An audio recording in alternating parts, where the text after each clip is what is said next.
Good evening, everyone. I'm Dennis Stone, Director of the Center for Advocacy and Social Justice at the Jacksonville Urban League.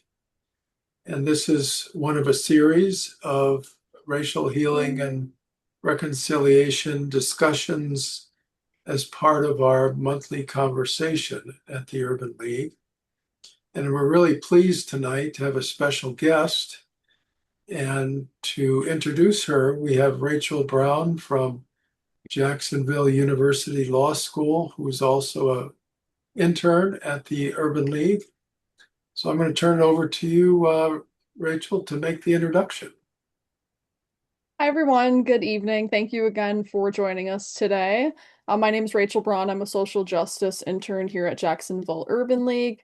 Tonight, we are joined by the lovely Michelle T. Fanger, Esquire. She's the founder of the Fanger Law Firm. She is an immigration attorney that practices nationwide, as well as a Florida family law attorney.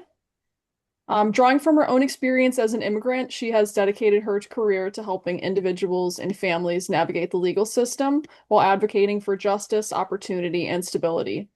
In her family law matters, she brings compassion, client-centered approach to her work.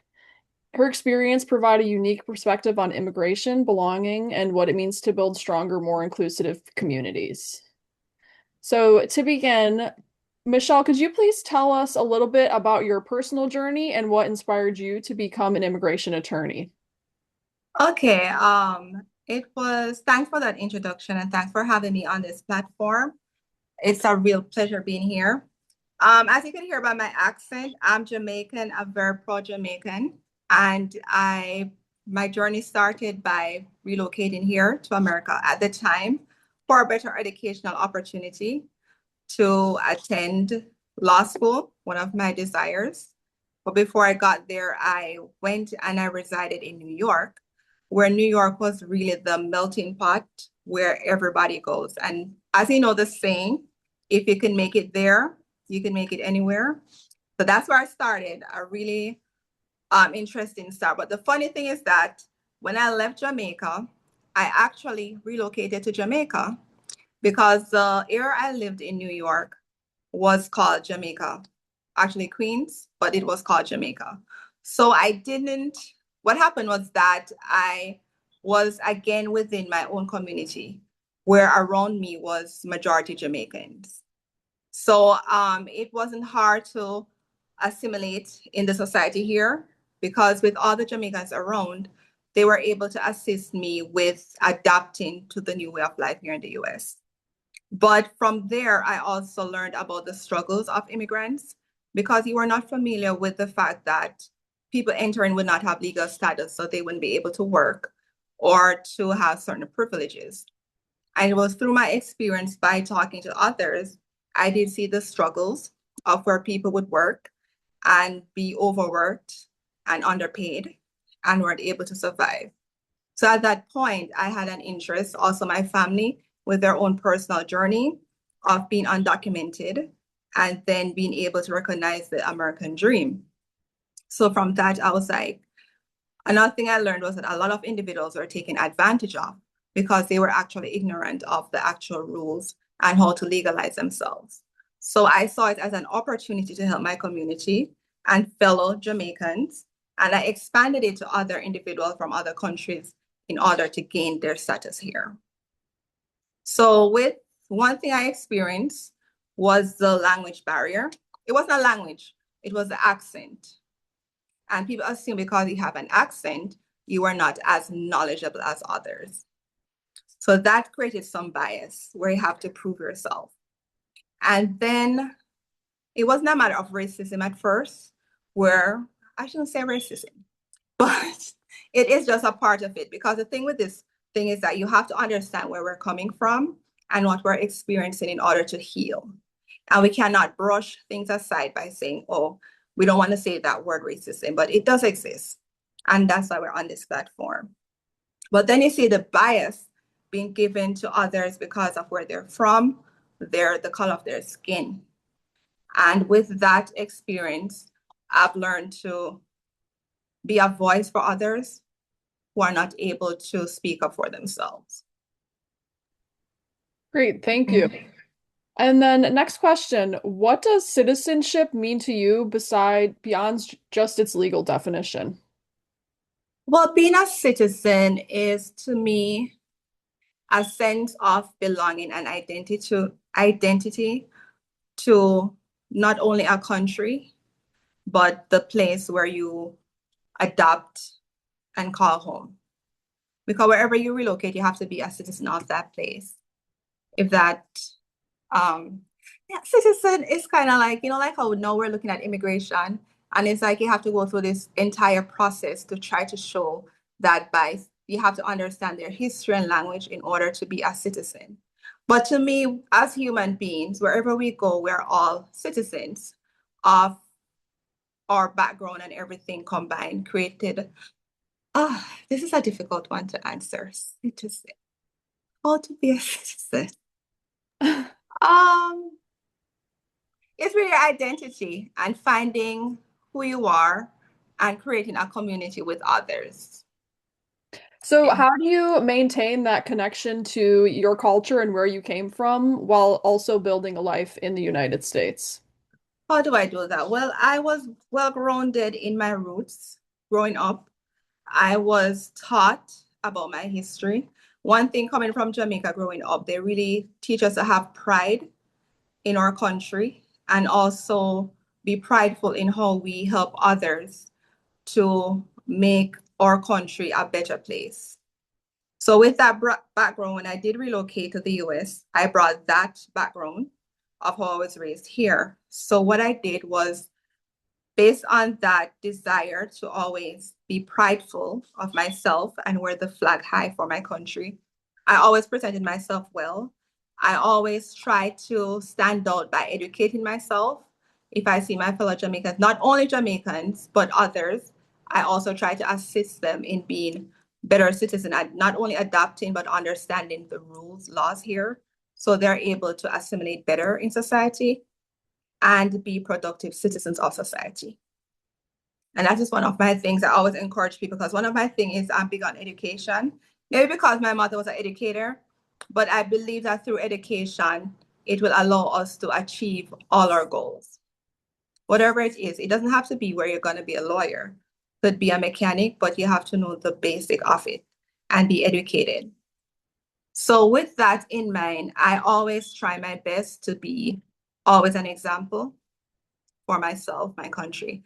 And the fact that I'm a mother right now, what I do is I try to always educate my son about his root and his history. Not only my history, his father's history, because I'm Jamaican, but his father is not Jamaican. His father is German mixed with Italian. So I also try to educate him about that so he understands and know who he is as he grows up. Great. Yeah, that's an amazing way to keep things all together, to educate others and keep yourself educated. So, Yeah. you've obviously, of course, represented people from many different backgrounds. What are some common misconceptions about immigrants that you've encountered, and what would you like people to better understand about immigrants? But one of the things is that they assume that most immigrants are lazy and uneducated, which is far from the truth. Because as you see, wherever you go, if you go to the hospital, most of them are immigrants, the doctors, the experts, the skilled one, attorneys like myself, teachers like myself. Everywhere you go, we're educated people, and we are a hardworking people. We don't look for a handout. And one of the things, as we see now, they're saying that we're relying on government for assistance and we need all these assistance. Immigrants are not that type. We actually go out and work, whatever it is. Even if they don't have documentation, they do go out and work at honest pay and take care and provide for their family. They do not rely on government assistance. And that's one thing we saw the other day. They did a study, and the study came back and said, listen, we have the wrong group of people who we have seen that these people need assistance. It was not the immigrants. It was not the African Americans, majority African Americans. It was actually another group of individuals who were getting all these government assistance. So that is a misconception. I remember I was talking to somebody too, and they said to me while talking, did you have a hut growing up? And I'm like, have you ever been to Jamaica? He said no. I said, actually, where have you ever traveled? He has never left the US. He has never left Jacksonville. So I said to him, how do you know I have a hut? He said he saw it on a movie. And I said I was very ignorant. And then I pulled out my phone and showed him the areas and all the homes that, especially where I lived and others lived. And I said, I know you don't live in these homes and your area is not this good. So I said, do not spread this ignorance. And that is a thing. People are ignorant to a lot of things and they don't educate themselves. They don't try to educate themselves and they run with it ignorance. And that is one of the major issues. And if we want to create and prevent the divide, that's one of the important things we have to do is educate each other and come from a place of understanding where we don't take offense to things, but try to be like, all right, I know where you're coming from, but take the opportunity to educate. And that's one of the things I do. If I hear some ignorance, I'm going to correct it. So you have a really unique perspective on immigration, being an immigrant yourself and being an attorney. So what role do you think the legal system plays in creating trust or distrust within like immigrant families and communities? And especially like as things have progressed politically, how has that change affected this trust? Well, to be honest, being the fact that I've been in this field for a while, I've seen where some immigrants were gaining trust. Say, for instance, one of the main thing was human right trafficking, where, especially within Jacksonville, where they created a whole task force because people are really ignorant to individuals who were trafficked. Like some of them came here, immigrants looking for a better way of life, and they were caught up in the slave trade and labor trade. But officers used to arrest them thinking they were prostitutes, but these people were actually being trafficked. So at the time, they educated them about it, and individuals who were trafficked felt comfortable as a people to like go to law enforcement. But now I've seen that that has changed, where people are fearful for going forward to law enforcement and they stay hidden, take these abuse, and thinking that's how it's supposed to be. When with immigration, there are avenues to protect you, where if you are abused or being trafficked, you're able to get a green card. There's a pathway for you to get your green card to become a citizen. But because of this distrust, where if I go to the officer, they're gonna detain me, send me to ICE, where I'll be deported. Or now we see like, now I get calls from individuals. They're afraid if they actually are a victim of a crime, they are fearful going forward because a lot of the officers here, especially in our area, are deputized as ICE officers. So they fear going forward and say, listen, I was abused, attacked. They say in the shadows and they take all these abuse, nothing is done because of this new distrust. You have people who are fearful coming forward because of the community and the stigma now about immigrants going around. People like if they get injured, if they're going to have a heart attack, God forbid, they're fearful going to the hospital to get aid because they believe, guess what? If I go get some form of medical attention, I will be detained or deported. So it creates distrust around our community. And it has to do, really, sorry to cut you off, but it really has to do with the political climate right now and what is being said. And it all has to do with the level of ignorance that is being spewed. Because clearly, although they're saying a lot of immigrants rely on government assistance, as I said before, they do not. They prefer to pay out of pocket to get medical assistance. So it's far from the truth for a lot of immigrants. But we just have this propaganda going that they are the ones doing it.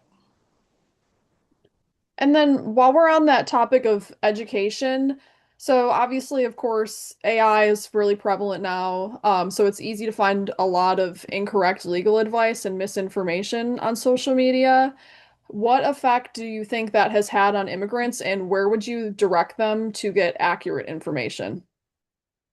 Well, to be honest, AI is kind of a good little source to get information. That is not where the level of ignorance is coming from. It's a people who are not knowledgeable about a topic that they come up with their own ideas and then they're putting it out as if it's a fact and it's the truth. So one of the things individuals need to do is to be very mindful of where they get their information, because a lot of time it is based on people's ignorance. So how I say to get the source of information, it's something that my mother taught me at a young age. She always said to me, whenever you hear something, go to several sources to figure out. And somewhere within that, you will find the truth. So for instance, if I see something on Facebook, I don't just look at it. And I always tell people, don't just look at it. Where is it coming from? Who is providing this information? You could easily go on Google, provide that same information, do a search to figure out other sources that has that same information. And then you just have to take the time to review it, analyze it to see if it's in fact the truth. And sometimes you could reach out to other individuals. Like for me, individuals oftentimes reach out to me to ask questions, and I'm able to provide the accurate information if I know it is the truth, or if not, what I do is I'll direct them to the avenue of where to get the information. And that is very important. People just need to do a little bit more research, not just listen to like a soundbite and say that is it. Do your own research. Like right now we have elections coming. Do a little research about these individuals that are representing us. Are they representing our interests? How it's going to impact us later on and our children? That's all we have to do, educate ourselves. If we do more education, we'll see less of this ignorance. So, being a parent yourself, do you think that you have kind of seen this ignorance in like schools? And do you think that there's anything that the schools can do to make immigrant children and their parents feel more welcomed? Yes, I can. One of the things I've noticed, I'm not sure if this happened. I've seen with a few schools where teachers have reached out to me, principals have reached out to me to have conversations, especially with children who they think might be impacted by what's happening with immigration. So you do have some people who take that step to try to get resources to help within the schools. And they do have events, because I remember I attended an event at my son's school just to talk about immigration. So you do see where they're trying to engage individuals and tell them about what rights they have in regard, but they cannot actively, as you know, get involved because it's still a government, so they have to follow the policies of the government at hand. But they do provide the information, and they do have churches that do reach out to assist and immigrants by providing information, and other nonprofit organizations. Great, thank you. And then now I want to kind of shift towards Jacksonville itself. So, practicing immigration law in Jacksonville, have you seen any particular strengths within Jacksonville's immigrant communities or even just experiences that you've had personally? Well, the thing is that I have a nonprofit background, and I've seen where with our nonprofit, I used to work with the Jacksonville Area Legal Aid, and also I used to work with Florida Coastal Immigrant Rights Clinic. And we did a lot of task force. So we'd go into the communities and try to help individuals, especially who cannot afford to pay to get their cases resolved. So that was a major thing for the community, where we try to educate them, especially now, myself and other attorneys, when there's a new update on immigration within the community, we try to filter that information so they could stay protected and be aware of their rights and what to do. So you also not only have nonprofits, but you have private attorneys who are actually trying to assist in the community. And I've seen where we try to do a lot of advocacy for the immigrants in our communities. Like with TPS, we're usually on the forefront. We have our own ALA, which is for American immigrant attorneys, and we try to fight. Like you see a lot of lawsuits. We have our organization that actually filed these lawsuits on behalf of immigrants to protect their rights. And you have a lot of attorneys who do have the heart, who have been here on the ground for years, who have put the heart into how they want to assist all immigrants within the community. And education is very important because that's one of the things we try to do. For myself, I try to educate so people are knowledgeable about their rights and responsibilities. Great, thank you. Um, so to follow up to that, I would like to ask how you think that lawyers can help kind of build this trust. There is that distrust within a lot of immigrant communities, like you were saying. What can a lawyer themselves actually do? Well, what we could do as attorneys, which I try to do, is try to come from a place of understanding. The fact that I've been through the process, my family has been through the process. So I understand the stress immigrants go through in order to get their legalized status because it is a headache when you can't work a regular 9 to 5 to even afford to buy a car or to buy a house, or you have to be in the shadows or be working for somebody who is overworking you and underpaying. So what I try to do is I try to provide this information. I do a TikTok live where I just talk to individuals about what is happening and provide daily updates and answer their questions so they feel comfortable and safe talking to me. And that is what we have to do. Try to build a relationship where they feel safe and feel free to talk about what is happening and able to guide them on how to get their status legalized. And then to step back from kind of that attorney perspective, what do you think like your basic everyday average Joe can kind of do to make immigrants feel supported in their community? What one of the major things is that they could stop taking advantage of these immigrants. And not because they don't have work authorization, mean you should overwork them because somebody reached out to me that they were working a 20-hour shift and getting like $100. So that's one thing. Stop taking advantage of the immigrants because they are immigrants.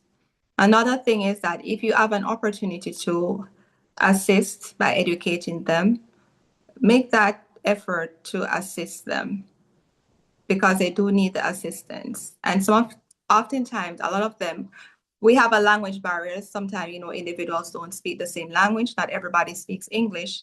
But if you're able to assist them to gain whatever resources that are available to them. And a very important thing that is very important to a lot of immigrants is that voting is very important because I will see voting does have a major impact on how these immigrants will get benefits because not everybody could get their green card through a family member or an employer. But the policies that are implemented by these individuals that we put into power directly impact the immigrant community.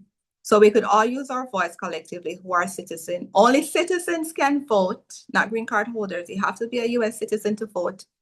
But take the time to go out and vote because you are the voice for these individuals and your vote, you're being an advocate for them. And you never know, it's very close. Like sometimes you have children that have been here since they were like 5 years old, and you don't know that they are actually without status. And it could be your best friend. They don't want to talk about it. But being a voice for them, you could help them to gain their status. So very importantly, early election has started here in Jacksonville, in Florida overall. So use your voice. That vote is very important and is major to help them. I agree, everyone, make sure you vote.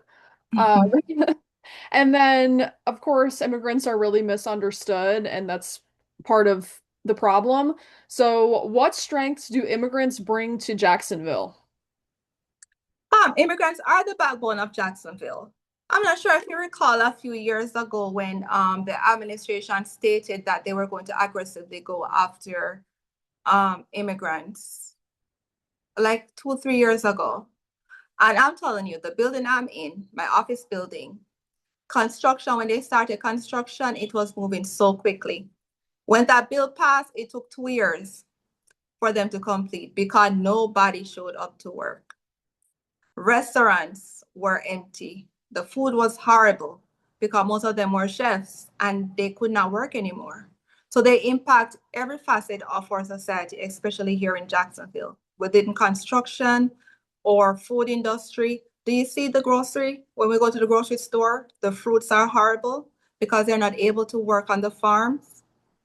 So it directly impacts us. And the thing is that because we don't have the level of labor that they provided, things have gotten so expensive. It actually adds to the cost of living because now we have to double up what we pay individuals who don't actually know how to do the jobs.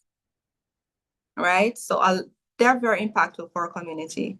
I think if that is revisited, we will see a major improvement. Maybe the cost of living might shift, in my opinion.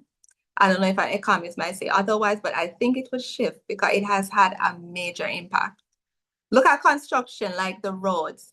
It has been going on for years. They cannot complete one road because they don't have the workers. Great, thank you.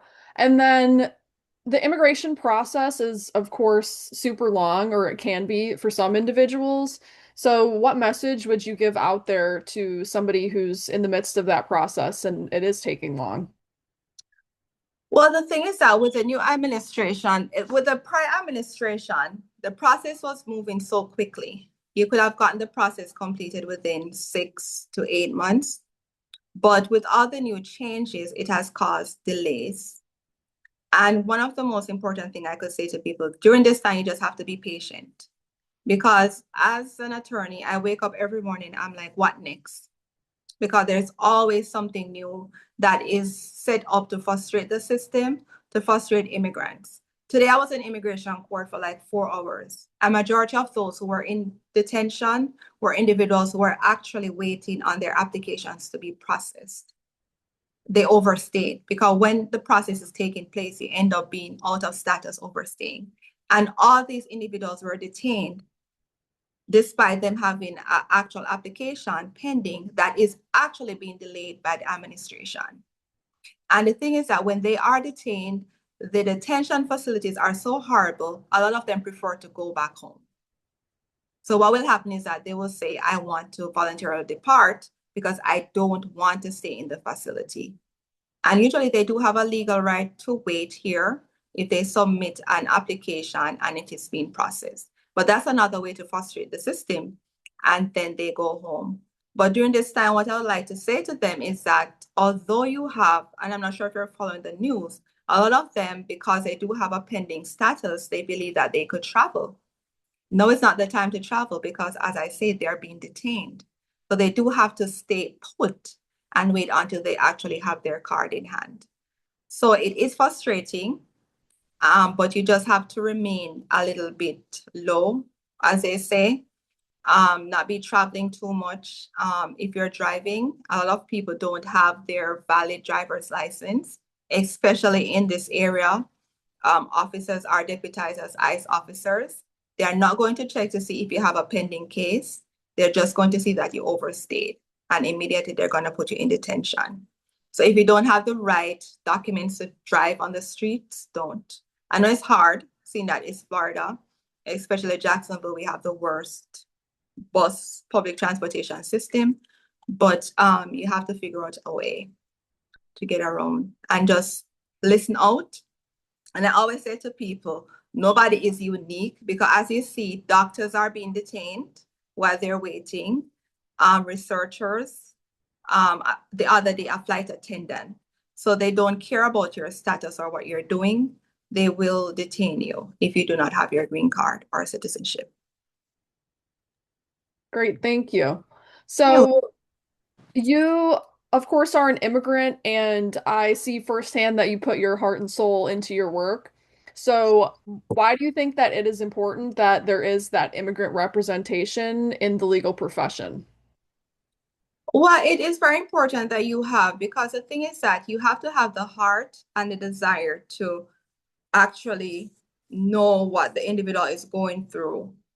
By understanding what they're going through, you'll put the effort in to actually allow them to get the status that they want.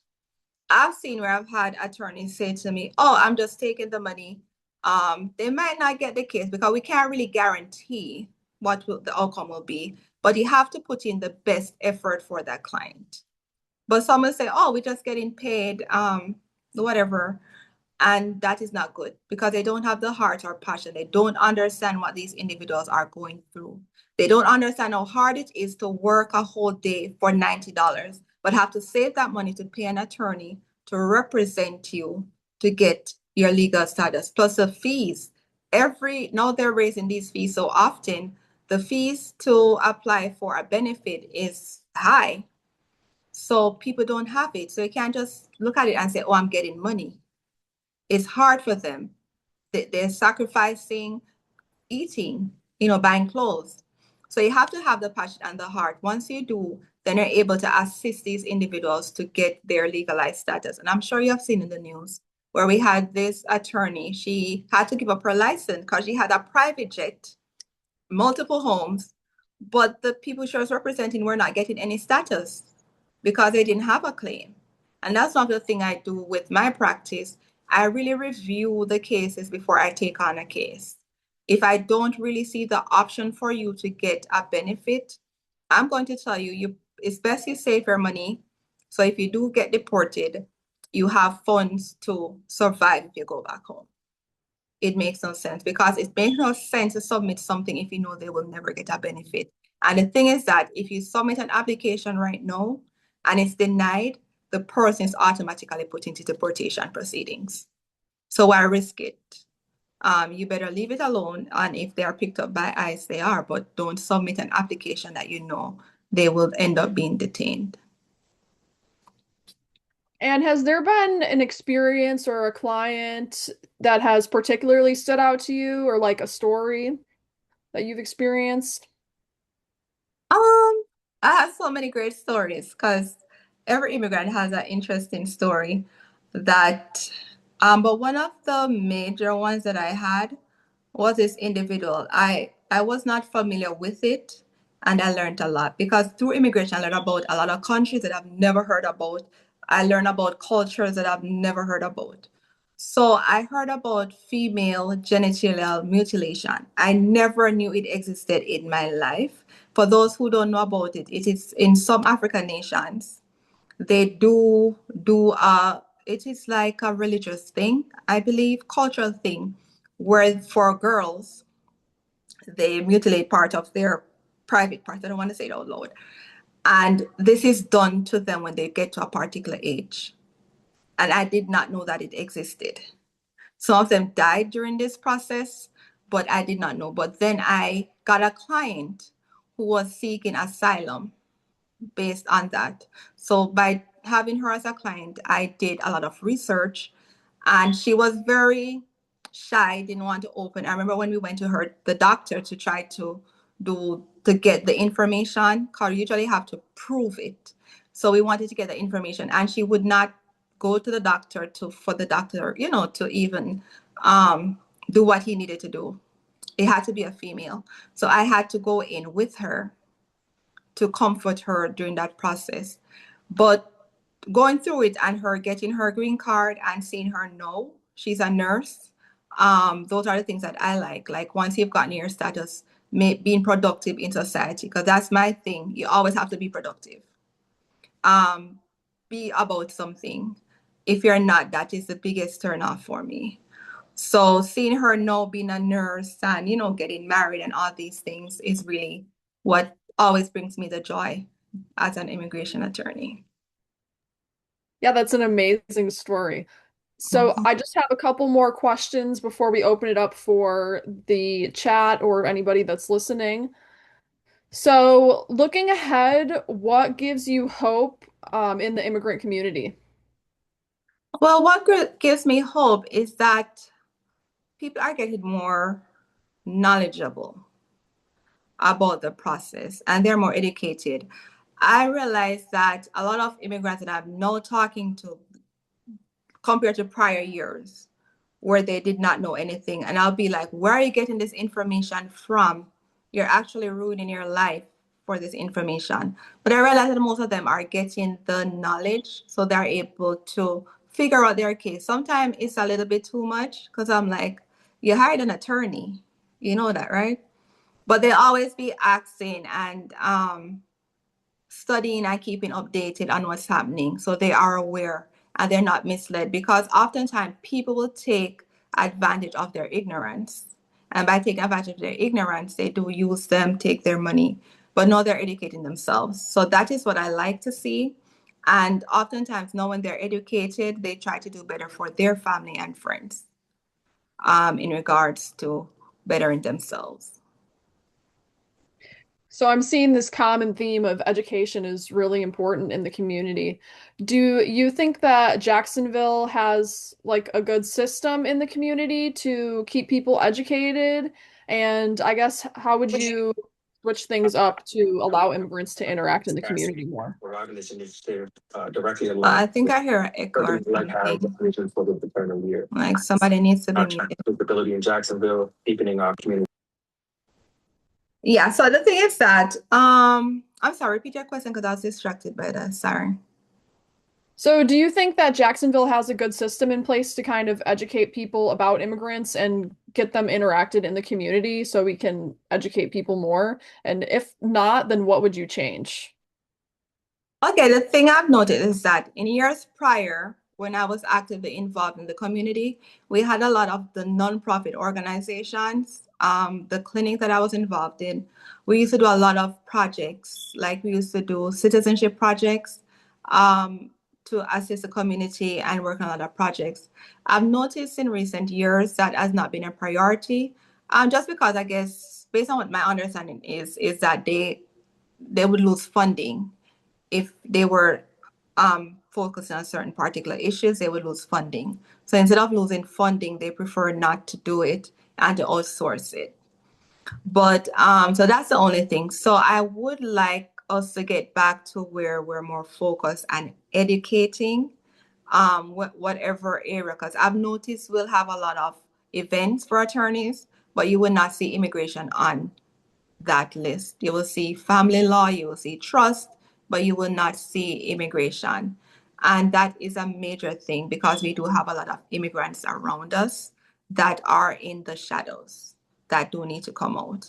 And I remember when we were active going around Jacksonville, that was like 10 years ago, on the forefront doing these events at libraries, at schools. And I wish we would get back to that. Whatever fear we have of doing it, we could get back to it because they only need to be assisted and educated and be able to actually add more to the community. So have you noticed the shift is really politically driven, like as politics have changed, that's kind of been the driving factor behind this? Um, in my opinion, I do think that is one of the major reasons because usually it has to do with the government stance on certain topic and nobody wants to, go against the government. So they prefer to go in line with the government. You hardly see people try to go against the government. Um, but I remember back in the day, people were more outspoken and more driven and more about community. And that word you use, citizenship. So we're more about citizenship, not just like say you're American citizen, but a citizen for all. But we're no longer like that, unfortunately. I myself, I'm not gonna lie, I did get a little selfish. I'm more focused on my family.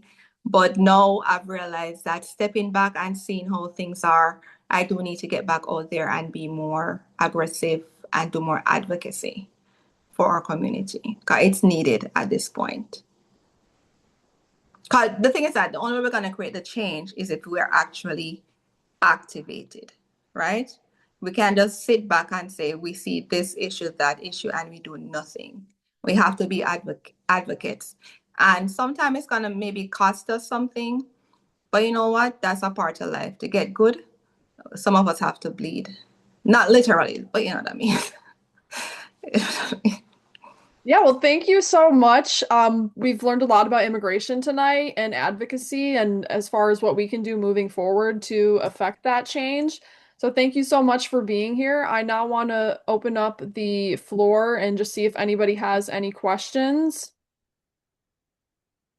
And you can go ahead and type in the chat or just unmute your mic if you do.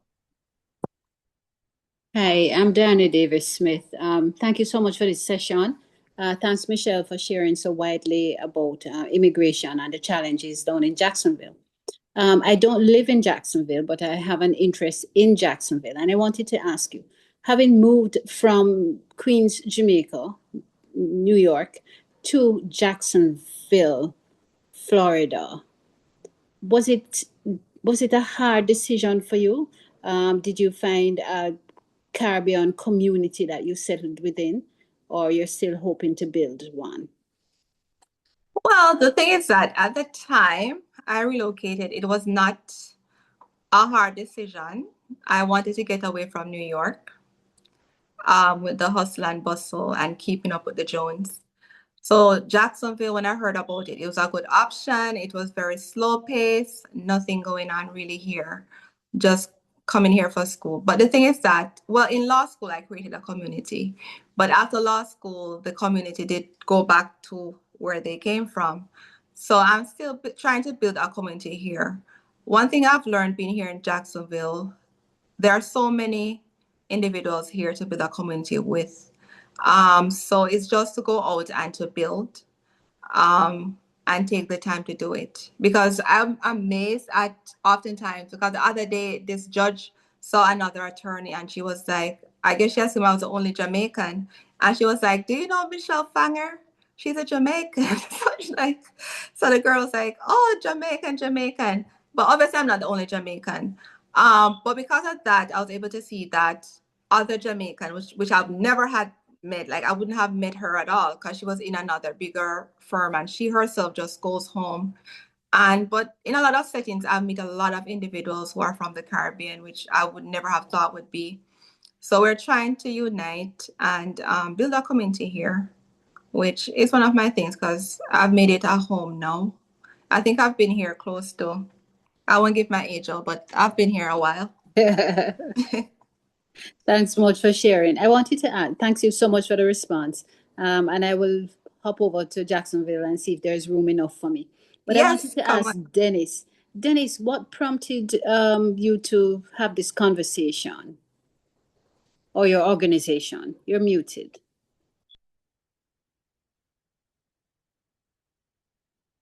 Sorry, I had to come off mute there. Well, I think it's been about 5 years, 6 years ago, when we set up the Center for Advocacy and Social Justice, we realized that one of the things that is needed, and probably no more so in Jacksonville than any place else, but there's certainly strong reasons to try to build commonality among the citizenry, the residents of Jacksonville. And so racial healing and reconciliation conversations were begun. It's not anything that we did new, that actually the Justice Department probably 30 plus years ago started the process. And we just wanted to see what we could do to help bring common ground in our community. And I had a question. We started Florida Coastal 30 years ago with the idea that we would change the color of the legal profession, because at the time there were very, very few people of color in the profession. And unfortunately, it's improved, but not enough as far as I'm concerned. But I'm wondering how your experience was at Florida Coastal and how it shaped your understanding of diversity, inclusion, and belonging within the legal profession, Michelle.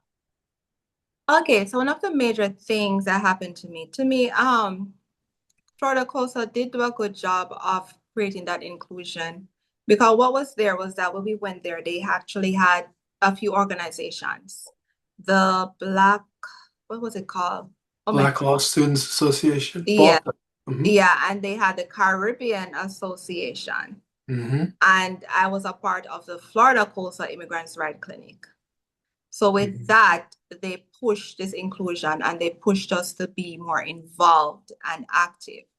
Because what happened when I started in law school, we were not, well, certain individuals were not given the opportunity to be involved in certain like internships.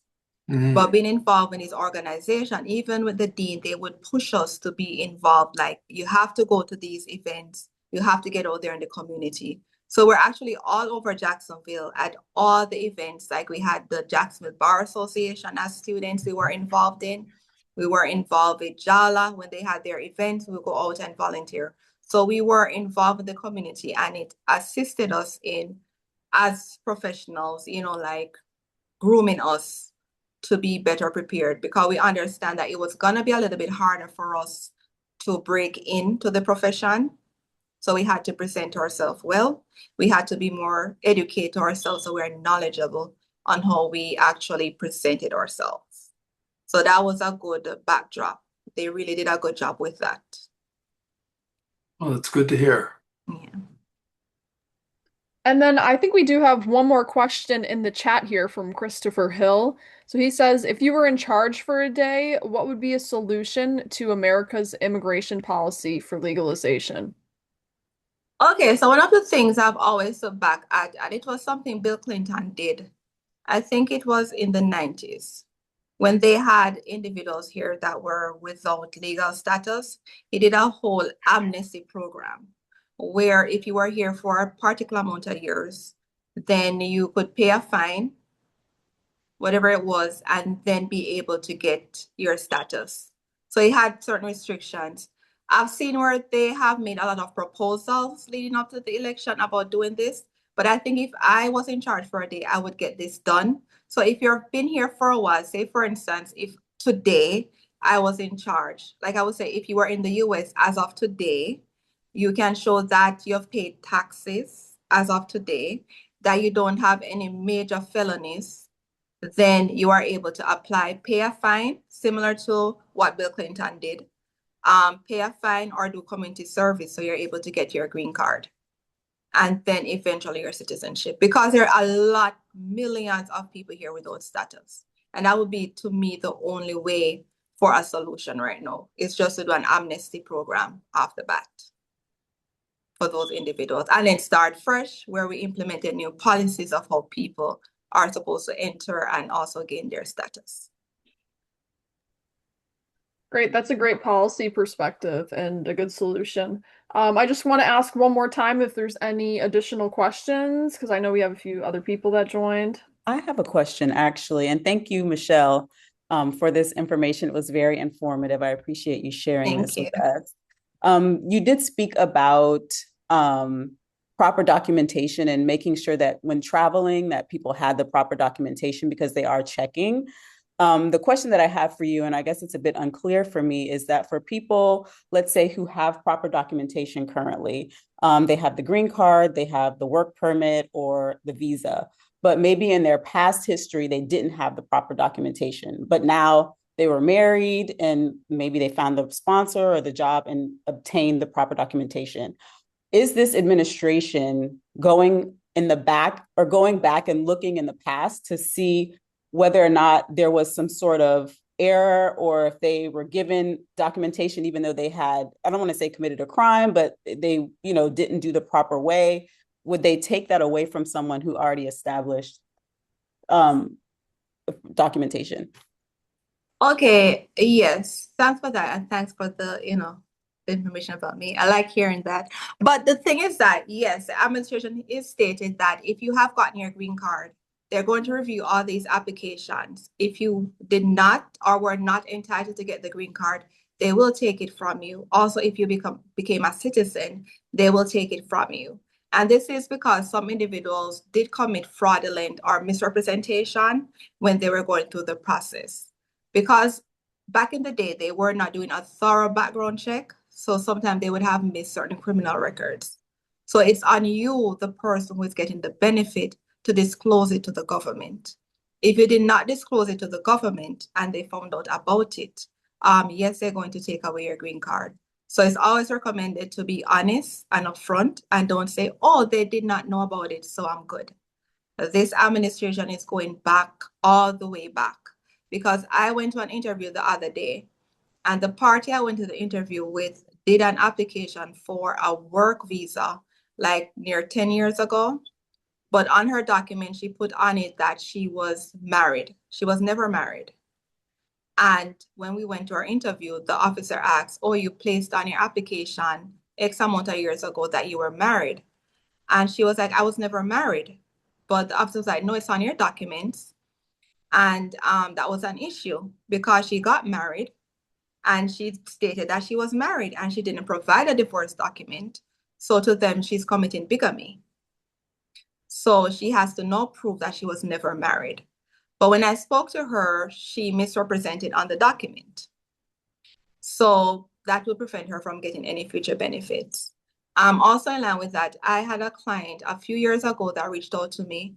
He was from a country that was Muslim, but he did not disclose that he did not divorce according to his culture or his religion. And he purposefully did not disclose it. He got his citizenship, but then he wanted to marry someone else. And immigration went all the way back to that information. And they took away his citizenship and deported him because he misrepresented that information. So they are checking. So always be honest and upfront. And especially now, as you see, they have a lot of funding. Back in the day, they only got funding when people did their applications and paid that fee. But now they have endless funding. They're actually going into the communities to speak to neighbors, family, and friends to see if you have a legitimate relationship. So people just have to be mindful right now of the information that they provide. So to your question, they will take away your citizenship and they will take your green card if they find any misinformation. Wow, thank you for that. You're welcome. I had a question. Drawing from your journey from Jamaica to the legal profession, what lesson would you offer our community about overcoming differences and recognizing our shared humanity? Well, one of the things I've learned, because we all have our biases growing up about what other culture and race is to take the time to understand where individuals are coming from. And when you're taking the time to understand, be open-minded, be able to take accountability. Because oftentimes we say, but I didn't do it. So why are you taking out on me? That's not a place of understanding. Or you're going to say, oh, but get over it. You can't tell somebody to get over it. You know, it's not your experience. So that's one of the things you have to understand. I remember when I first went to Florida Coastal, in New York, you do meet a lot of people from different cultures, but I didn't quite get into their culture. But I remember when I started, they used to call my group of friends the United Nations because we had one from Pakistan, one from Ukraine, Croatia, Peru. I was Jamaican and American.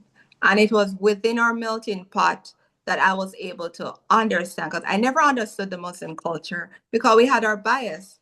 But my friend Omar is one of my best friends right now. He's in Canada. But he allowed me to understand the culture. So now I'm more understanding when I interact with people because I try to understand. So that is what will create the unity within us if we try to understand and not brush aside what individuals go through or their family go through or their history. Because that's the only way. We have to embrace history. We have to embrace the lessons from history. We have to say to ourselves, we're just not going to let it happen again. And brushing aside is not going to fix anything. We have to have the uncomfortable conversations. It's just a part of it. That's so important. There was in Charlotte, while I was up there, the trial court they set up a not-for-profit that raised funding to provide amenities to the people using the courthouse, both lawyers and clients, people that came. They even set up a place for children to go. If their parents had to go to a trial or something, they had a place for the kids to be taken care of. But one of the things they set up was a series of lectures on individual cultures and their understanding of law enforcement, the justice system, because every different culture has a different view. For instance, there were some cultures, Slavic cultures particularly, where you never told the truth to the policeman because you would be in deep trouble. So you just lied. And they would want people to understand if they're stopping somebody from that perspective, just to be more understanding. And I think you've really raised a very good point, though.